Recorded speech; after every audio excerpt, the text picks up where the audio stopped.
at these events. Today, I'm glad to welcome Winsome Lenford to the conference. Winsome was appointed Deputy Associate Administrator for Airports on February 1st, 2017. Since January 2021, she's been serving as Acting Associate Administrator. Winsome graduated from Indiana State University with a double major in professional pilot technology and aviation administration, with a minor in business administration, and from Indiana University with a master's in public affairs. She has a commercial pilot certificate with an instrument rating and held a certified flight instructor certificate. She began her aviation career working for the Indiana Department of Transportation as a chief airport inspector. She began her career with the FAA as an airport certification safety inspector. Since then, she's held many positions with the FAA, both in Washington and across the country, including leadership roles at the ADOs in Detroit, Michigan, and Atlanta, Georgia. Today, Winsome is going to share an update on an initiative within the Office of Airports since we last heard from them at our annual convention. Winsome, great to see you and welcome back. Hello, and thanks for having me. This has been great opportunity to talk with you all. I just have one little correction to make. I guess since that bio was sent to you guys, Shanetta Griffin is now our Associate Administrator. I'm back to full-time role of Deputy Associate Administrator. So we're very fortunate to have Shanetta with us with her great experience in the aviation industry and specifically the airport industry. And I know she spoke at one of your last conferences. And she has been amazing and really representing airports and leading the airports organization. So, but I'm happy to be with you today. And so just want to talk about a few things probably that might be of interest to everyone. First, money. That's what always, let's talk about that first, because that seems to be always on everyone's top of their wish list. So, as you know, we have been under continuing resolutions. Most recently, the last one takes us through the next week or two. And so we have not really pushed out a lot of airport improvement program dollars because you need enough money within the reserve to run all of the formulas. And even if that's the case, doesn't make for very large grants. Plus, we're very early in some parts of the country for the construction season. I know there's others that are chomping a bit. So keep your fingers crossed that we get a full year of funding coming up here in the next week. And then we'll be moving grants out as quickly as possible. There is just a little lag time to set expectations from when they set and announce the full year appropriations. It does have to kind of go through one of those checks and balances budgetary process. So it'll take us a few weeks right after that to be moving forward. But in the meantime, we have been working with certain airports out there that have bids that are coming due. If there's an emergency need to start construction sooner with the funding, we have been working with them to make sure that we are assisting them in getting the funding that they need. So if you do have an issue, please be working with the airport district offices for the airports out there. The next thing everybody talks, so that's our AIP funding. We have normally supplemental and discretionary, and we won't know what that looks like this year until we get the appropriations bill and see what Congress has allotted for that program. But the new program that we have, and we're so excited about, it's a historic program, something we've never seen before, is the bipartisan infrastructure law. And that was passed last fall, and we have been working diligently to move that program forward. And so it's really amazing news for airports. For the airports industry, it is about $25 billion in funding. $5 billion is actually for FAA to spend on federal infrastructure, everything from facilities on airports, facilities and systems across the system. And we just recently came out with a funding plan for this year that we will be working toward. But more in the Office of Airports' world, we have the two different programs. One is the Airport Infrastructure Grant Program for $15 billion. And so that is allotted over a 5-year period of time. And in December, we announced the amount of funding that each airport would get under their entitlement funding. But a lot of airports have already said, hey, how can I spend this? When can I spend this money? And we've been working through that. So you saw that we sent emails out to most of the airport industry and as well as NASAO just kind of alerting them that we were asking airports to start providing their airport capital plan updates, and giving us information of where they plan to spend the funding. So that was an email that came out from the district offices. We want to make sure that we capture all of those needs that are now being able to cover under the bipartisan infrastructure law, because it does expand eligibility quite a bit, and it actually uses the PFC eligibility. So many airports, things that were not necessarily eligible under AIP are now eligible under bill. So we want to make sure we capture that additional infrastructure needs under our next NIPIAS update. So also, we sent out a frequently asked questions that were posted to our website, I think either yesterday or the day before. Time flies when you're having fun. So that'll give additional information on how that funding can be used, what it can be used for, and all of the questions that we received from our last outreach session that we did in December. So thank you all. You've really helped give us information and thoughts on how to craft this program, as well as from our district office and regional offices across the country. And then lastly on that initiative, and well, let's talk about the second program first, the airport terminal program.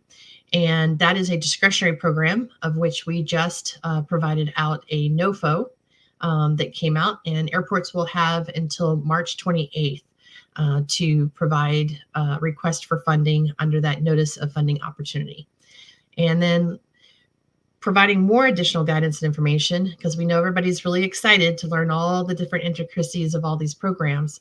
We will be doing a webinar next week. And if you didn't get the notification today, it should be coming out any minute now, inviting all of the associations as well as airport sponsors to attend 2 webinars. One is for the associations, and one is open to all airports across the country. I think it's going to be on March 9th. And this, again, will provide additional information on things like eligibility criteria, how to apply, rules that follow the program, and also answer hopefully any questions, or ask questions that we can then use to develop additional frequently asked questions and guidance. So I did miss one program under the airport infrastructure grant program. There is a small discretionary program for federal contract towers for $100 million, and there will be a notice of funding opportunity that will come out under that program. I believe we're shooting for May. So that covers, I think, all of the bill programs. So we're very excited. But we also know that we're going to need resources to support those programs. So the FAA is really, and the Office of Airports especially, is in a full press hiring process. We've been on an open bid since September of last year, requesting additional engineers, planners, and environmentalists. And we're in the process of interviewing for those positions, and we are hiring multiple locations around the country to help us. And those particular positions will be working through both AIP and bill funding, helping airports to really integrate those 2 funding programs to really be able to help take care of the infrastructure on their airport. So that's funding, where we're at today. And normally I always talk about funding. Our authorization legislation is coming up. And that's really what gives us the contract authority and really outlines the parameters of the program. And then we look for Congress to appropriate the fundings based on that authorization each year.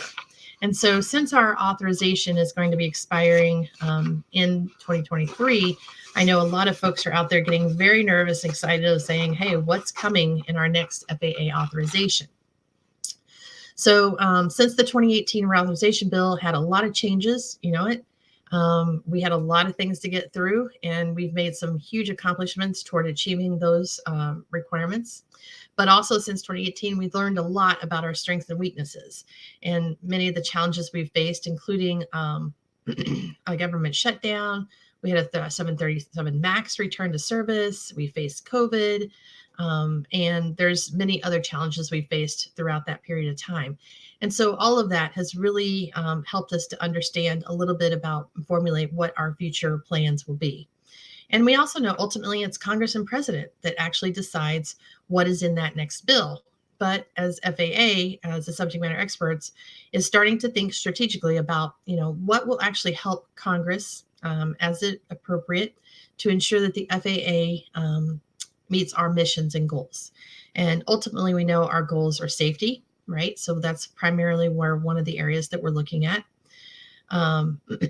And also, as I said, looking at already, we've already proactively started talking about that. We formed several working groups within the FAA to start talking about what that next authorization looks like. And we're looking at it from a perspective of really what is it going to do to help us in the next 10 to 15 years. And themes include like aircraft certification, COVID-19 response, recovery, and some of the new administration goals, modernizing efforts, strengthening aviation infrastructure, and some of our workforce issues that we've got to address. The Biden administration is keenly focused on diversity, equity, inclusion, and accessibility, the climate, and infrastructure. And we look forward to partnering with Congress on these efforts. And these are some of the topics that FAA will build on in addition to its safety initiatives. So we really look forward to the next authorization and helping to contribute to what that will look like. And we really are looking for feedback from our stakeholders on what that bill should look like, and so that we're ready to shape it. All right.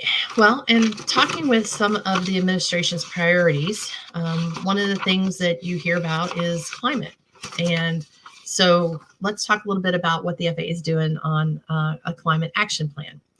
FAA's Climate Action Plan outlines FAA's plan to contribute to achieving the carbon neutrality on a wide scale. Wide from 2020-50 has it's all set out in the Executive Order 14008. Our climate plan addresses both aircraft fuel emissions through promoting use of sustainable aviation fuels, and also airport-related actions to help meet that 2050 goal. And some of the things that we're doing in accelerating airport emission reductions through expanded use of optimizing of several of the ARC programs. So part of it is that the Office of Airports, we've really been, it's really exciting because we've actually been doing a lot of these efforts for a long time. You're probably familiar with our VAIL and ZEV programs. And so we'll be continuing those and looking for ways to continue to fund them. But we also have emission benefits from ARPS grant programs, including reduction in the NAAQS and also greenhouse gases emissions. And we're also looking at other things like energy supply, redundancy, microgrids, sustainability. For example, we are putting together some guidance for airports to create better sustainability plans, making sure that they are consistent and repeatable across the system, and that we would able to address growing threats to airports from increasing extreme weather, such as flooding, climate change. We've had some really good experience, unfortunately, in this area in Alaska, and we've had to relocate some of the airports up there. So all of these will contribute, along with some of our research. We're doing a lot of research on sustainable pavements, and how we can improve the strength and long-term durability of our pavements, construction practices, all of these things that will go forward to help us to alleviate and create like an airport climate challenge, working and partnering with the industry so that we can help meet those greenhouse gas reduction milestones and continue to help airports to be good stewards of the environment. Let's keep along that theme of some of the environmental planning activities that we've been working on. One thing I hear all the time when I go out to conferences is the 163. And this was out of the FAA 2018 reauthorizations. And we provided instructions they've been out there for about 16 months. We provided both internal and external training on how to apply this. And our headquarters used to adjudicate all the 163 determinations. We've now turned that over to the regional office. But yet we still hear a lot of concerns out there. One for consistency, one where, how does this process really work?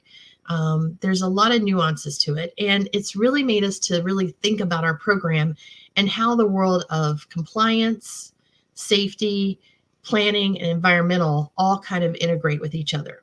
And we've been doing a lot of work internally, and we're looking based on your feedback that we've received, because we've had several airports come in and talk to us about some of the struggles and concerns that they're facing in these determinations.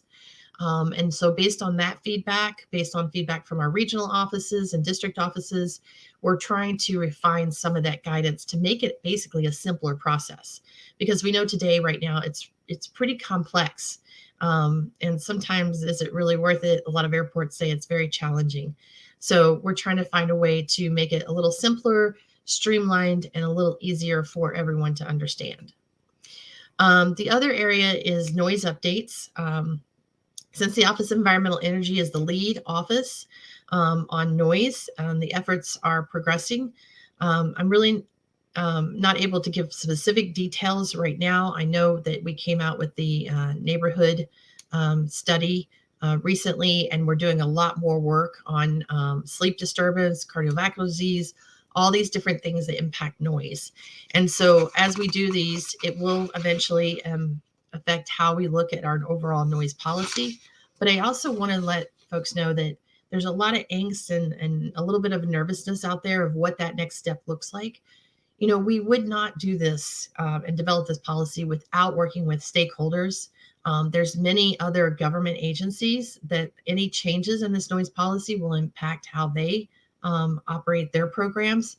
So we're going to have to do it with an interagency, intergovernmental, and then also with our stakeholders, our airports, and our communities. So we want to make sure that there's a robust conversation about any changes that we will propose in the future, and if we propose any changes in the future. So just know that we're still doing a lot of work and research on this, but as we develop these findings, we'll be reaching out. It's also important to know that we already have a lot of really where the Office of Airports comes into play on the noise is our 150 program. And we recently updated our advisory circular, 14, our advisory circular that talks about the noise mitigation programs. The draft is online now. We haven't updated this guidance since 1983, which is a long time. So we were really looking forward to any input that you may have on this. Some of the other programs that we have, I heard you talk about VAIL and ZEV programs, our zero emissions programs, a moment ago. And then we also talked about the noise funding that we put forward. I just want to cover a little bit about what that funding is and put it in perspective and where it goes. That funding actually fluctuates over the years because it is based on a certain percentage of total discretionary. And as we've seen carryover in entitlements, we've seen an increase in entitlements, we see that actual pot of funding becoming smaller and smaller. So in 2018, that pot was about $104 million that included all of the environmental mitigation programs, including noise, VAIL, ZEV, and some of the other new programs you see that have been authorized. In 2019, that was 74 million, 2020, 77 million. In 2021, it was 91 million. And this year, it looks like that will be close to about $90 million, which, if you think about it in the totality of the whole program, is really not much. One other area I want to hit on the environmental side is really what we're doing on unleaded fuel. So the FAA, and together with other government industries or other government agencies and the industries and many of our stakeholders, we've began to implement a multi-layered and collaborative strategic way to reduce and safely eliminate the use of lead aviation fuels by the end of 2030. And our goal is to do this without adversely affecting the existing piston engine aircraft fleet. We know that we have a lot of work ahead of us, and we really do truly appreciate the partnership that we have.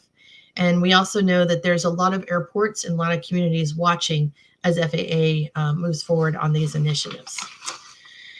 And then as we talk about that, lead fuel, there's other substance out there that is always one that people have lots of questions on, and that is PFAS. And so in October 4th, we issued a CERT alert that, we were asked in the 2018 reauthorization to stop requiring airports to use PFAS in their aircraft rescue and firefighting foams. Unfortunately, we were not able to do that. We continue to use the same mil spec. Our October 4th CERT alert requires airports to meet a specific mil spec, which currently the only foam that can meet that mil spec contains PFAS. But we are doing a lot of research, and we're very close to moving to a PFAS-free foam. We've been working nonstop with DOD, and doing research to find a foam that is compatible and meets all the safety requirements. And so we've done fire testing. Department of Defense is doing a lot of the environmental testing on these types of new foams. And they recently came out with a new mil spec that they are currently working with appropriate industry folks as their normal process is. So DoD has a little different process than the FAA does. And so their plan is to have a new specification or mil spec no later than January of 2023. And as you can imagine, a lot of people are very anxious about that. Just know that we will be working with the industry on a transition plan and what that looks like, transitioning all of our fire trucks, our training facilities, all the firefighters to be able to use that new spec. But in the meantime, we're asking airports and providing them opportunities that they only use it when absolutely needed to fight a fuel fire. And then the other thing is that there are ways that you can test equipment without discharging fuel, the AFFF. And so we've offered AIP funding for firefighting departments to actually get these carts that you can test the foam. And there are still some airports out there that have not taken advantage of this. And we really ask that all airports seek this testing apparatus so that we can really limit the amount of AFFF that actually reaches the environment. And so on that note, I think that covered most of the stuff that folks asked me to hit on. So open it up to any questions. Winsome, thank you so much. Very informative. I tell you, there's a lot of the items that you've highlighted that kind of parallel the legislative initiatives that NASAO is moving forward. So I'm looking forward to, with NASAO, to working with you and your leadership moving forward. So you talked about the climate action plan. You talked about safety, meeting the vision and mission of FAA. I'm glad you talked about PFAS. I'm very excited about the new spec for sure. That is very good news. I know there's quite a few states that are joining us all on the NASAO that are pleased with that. To circle back to the reauthorization, I know we don't have much time, and it looks like we have no questions pop up, which is fine. We have two sessions later today, part one, part two for what to expect for 2023. You hit some of the high points regarding some of the objectives that FAA would like to see from the new reauthorization, but a few questions here. One pertaining to, we've had a lot of discussion yesterday on new technology. We're talking about the eVTOL. All right. And so there's definitely a lot of planning that needs to be done. Number one, there's a lot of infrastructure improvements that potentially may be done. There's an engineering brief right now on vertiport and what we're looking at right now. And so my question to you is, what is FAA looking for this next reauthorization to kind of set some of the framework? Right. And those are all the things that we actually are looking at. What will it take to take us into the next 10 to 15 years, and what that looks like from infrastructure?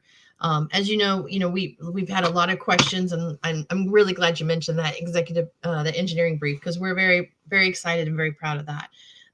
We do know there's some industry concerns about it, and there's some questions that people will have, and we're open to that. That's why it's put out in a Federal Register notice, so that we can get a robust comment period and really seek input from the industry stakeholders. But we also know that that is the first step in developing a vertiport guidance and eventually an AC. So we're hoping that this information that we receive will help kind of guide what we will be looking at for the future for vertiports and the need for those advanced air mobility type of vehicles. We're doing a lot of work through the DAC on what that not on DAC, the AAC, and looking at what those future types of vehicles will need, anywhere from UAS to the advanced air mobility type of vehicles. And so they've been providing a lot of input of what that looks like.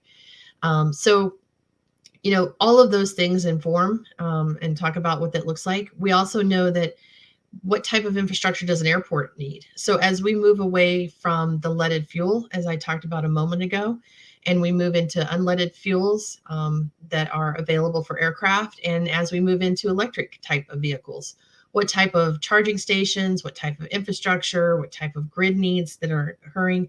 So a lot of that we've been doing research on for the last several years, and we're really hoping to use that research to help inform what those standards and what those system needs will be that can now influence the authorization. Fantastic. Winsome, great news. We have less than a minute to go here. I want to thank you so much for joining us. I look forward to seeing you in Yeah, person at a minimum, down in Greenville, South Carolina, but hopefully sooner for sure. It's always a pleasure. So thank you so much. no problem. And just a shout out, if you have not received that invite to the webinar, we can give NASAO a copy of what we sent to the airport, so they'll have that information. We enjoy our partnership with you and for many, many years to come. Thank you. Thanks. As a reminder, you will need to go to the session tab on the platform and click on the open session to view the next session, which will begin at 12:45. The topic TSA on cybersecurity and aviation. Thank you so much.